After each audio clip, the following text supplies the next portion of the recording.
Bismillahirrahmanirrahim. Assalamualaikum warahmatullahi wabarakatuh. Jumpa lagi di channel YouTube Rivanista, masih di sudut edukasi belajar mudah dan menyenangkan.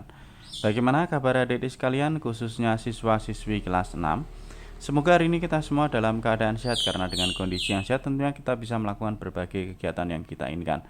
Dan dengan kondisi yang sehat pula pastinya kita bisa belajar bersama untuk membahas materi dan juga soal-soal dari buku penilaian Bu Pena untuk SD atau MI kelas 6 ya. Yang mana kita masih di buku jilid 6A, tema 2, persatuan dalam perbedaan.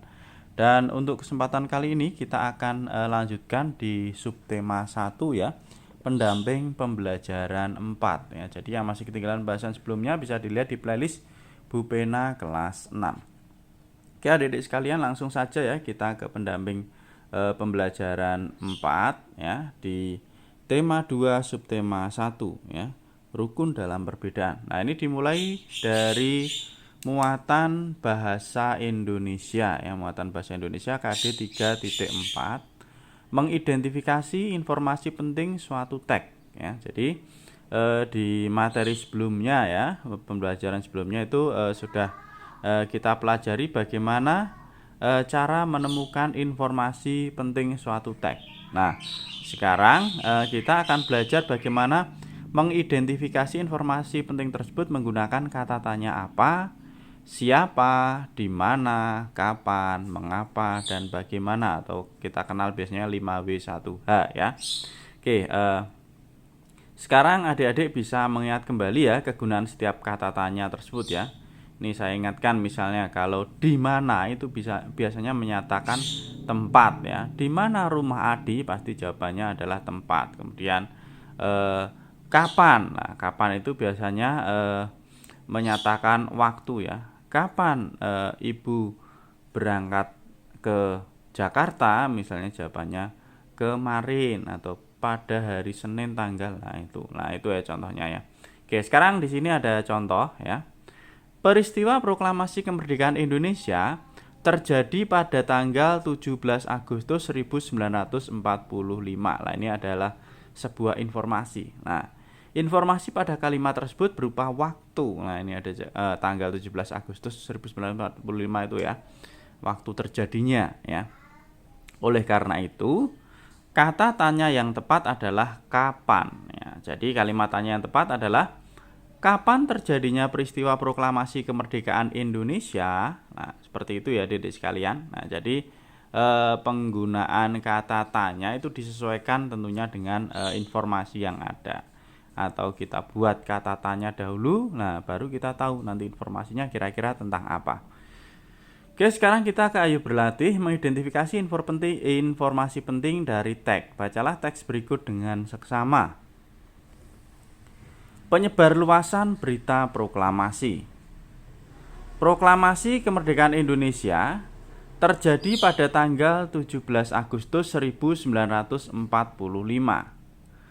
Pada hari itu juga salinan naskah proklamasi yang sudah ditandatangani oleh Soekarno dan Muhammad Hatta disampaikan kepada Pusat Jawatan Radio. Nah, sekarang namanya adalah RRI ya, Radio Republik Indonesia, untuk disebarluaskan. Proklamasi kemerdekaan Indonesia disiarkan 3 kali berturut-turut oleh Yusuf Ronodipuro, Bahtiar Lubis, dan Suprapto. Selain disebarluaskan melalui radio, berita proklamasi kemerdekaan Indonesia juga disebarluaskan melalui surat kabar. Surat kabar pertama yang memuat berita proklamasi kemerdekaan Indonesia adalah Harian Suara Asia di Surabaya. Oke adik-adik sekalian ya, itu tadi teksnya. Nah, sekarang pertanyaannya, temukan informasi penting dalam teks tersebut ya. Kita diminta untuk menemukan informasi penting. Nah, yang kedua, temukan informasi tersebut ke dalam aspek kata tanya berikut. Apa, di mana, kapan, siapa, mengapa, dan bagaimana. Setelah itu buatlah pertanyaan beserta jawabannya ya. Jadi informasi penting dari teks ini nanti akan saya buatkan pertanyaan sekaligus jawabannya. Nah, jadi kalau kita sudah membuat pertanyaan, maka kita akan menemukan jawaban berupa informasi penting dari teks ini. Oke adik-adik sekalian ya, jadi ini yang langsung saya jawab adalah yang nomor 2, karena nomor 1 juga sama ya, intinya menemukan informasi penting. Nah, karena ini nanti ada pertanyaan dan juga jawabannya. Oke, adik-adik sekalian ya. Di sini sudah saya tuliskan. Ya, jadi di halaman 91 ya tadi buku paketnya. Kata tanya yang pertama tadi adalah apa? Ya, oke, apa? Nah, ini saya tuliskan. Apa nama surat kabar yang pertama memuat berita proklamasi kemerdekaan Indonesia? Nah, jawabannya, surat kabar pertama yang memuat berita proklamasi kemerdekaan Indonesia adalah Harian Suara Asia.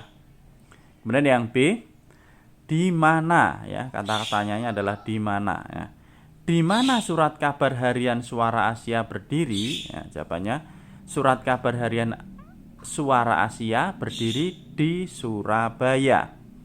Kemudian kata tanya yang ketiga yaitu kapan. Pertanyaannya, kapan terjadinya peristiwa proklamasi kemerdekaan Indonesia? Ya, jawabannya, peristiwa proklamasi kemerdekaan Indonesia terjadi pada tanggal 17 Agustus 1945. Oke, selanjutnya kata tanya yang keempat yaitu siapa. Nah, ini saya tuliskan pertanyaannya. Siapa yang menandatangani salinan naskah proklamasi? Ya, jawabannya, salinan naskah proklamasi ditandatangani oleh Soekarno dan Muhammad Hatta. Kemudian kata tanya yang berikutnya ya, yang kelima, mengapa? Mengapa salinan naskah proklamasi disampaikan kepada Pusat Jawatan Radio? Jawabannya, salinan naskah proklamasi disampaikan kepada Pusat Jawatan Radio untuk disebarluaskan. Lanjut pertanyaan atau kata tanya yang keenam, bagaimana? Ya, pertanyaannya, bagaimana berita proklamasi kemerdekaan Indonesia disebarluaskan? Jawabannya, berita proklamasi kemerdekaan Indonesia disebarluaskan melalui radio dan surat kabar. Itu ya adik-adik sekalian ya untuk halaman 91 ya. Ayo berlatih sudah kita bahas. Selanjutnya kita ke halaman 92 ya, masih di pendamping pembelajaran 4. Ini muatan PPKN ya, muatan PPKN tentang nilai-nilai persatuan dalam perbedaan di lingkungan sekolah ya. Jadi keberagaman yang ada di Indonesia itu merupakan kekayaan negeri kita ya. Contohnya keberagaman suku bangsa, budaya, dan juga agama. Nah, bagaimana cara untuk menjaga semangat persatuan di tengah perbedaan yang ada? Nah, dengan cara kita pupuk sikap peduli, toleransi, dan juga mendahulukan kepentingan bersama. Nah, ini contohnya ya. Piket kelas bersama-sama, nah, membuat pekerjaan menjadi lebih ringan dan juga cepat selesai. Ini juga memupuk persatuan dan kesatuan. Nah, ini kegiatan mengumpulkan sumbangan membantu korban bencana alam. Ini juga salah satu contoh ya untuk memupuk rasa persatuan dengan cara kita peduli terhadap sesama ya. Oke. Nah, ada banyak penerapan nilai-nilai persatuan di sekolah. Nah, contohnya apa saja? Nah, penerapan persatuan dan kesatuan tadi ya dalam perbedaan. Nah, ini.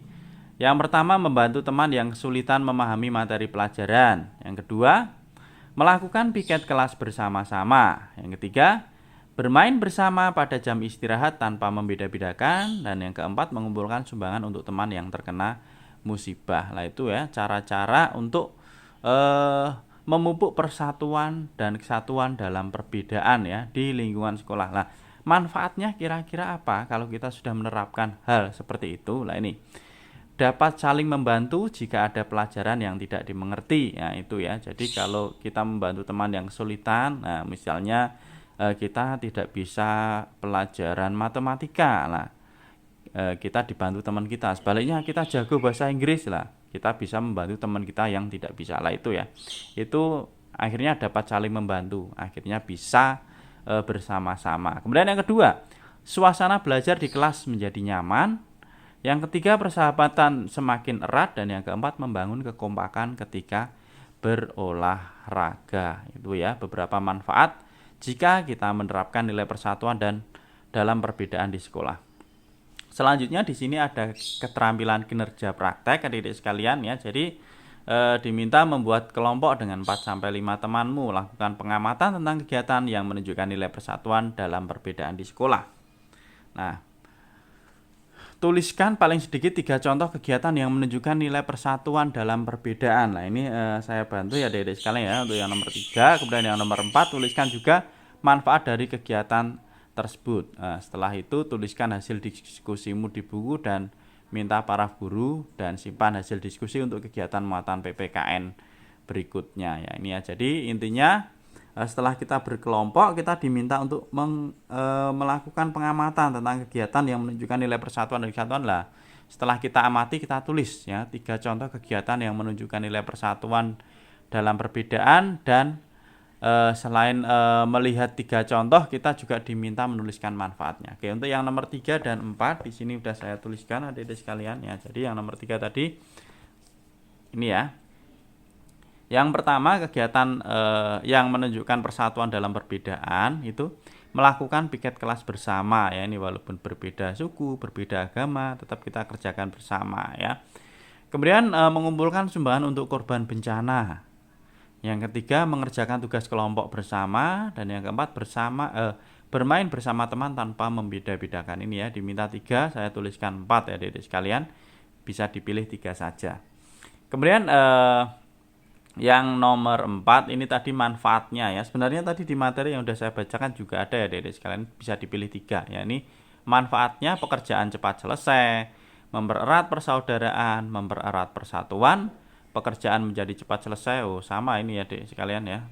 Meringankan pekerjaan, ini yang nomor 1 sama 4 ini sama, pekerjaan menjadi cepat selesai ya. Ini bisa dicoret. Nah, berarti 1, 2, 3, 4 diminta 3, enggak apa-apa ya, dituliskan 3 saja. Oke, untuk pendamping pembelajaran 4 berarti sudah kita bahas. Untuk pendamping pembelajaran 5 nanti akan kita lanjutkan di video berikutnya ya. Terima kasih sudah meluangkan waktu untuk belajar bersama.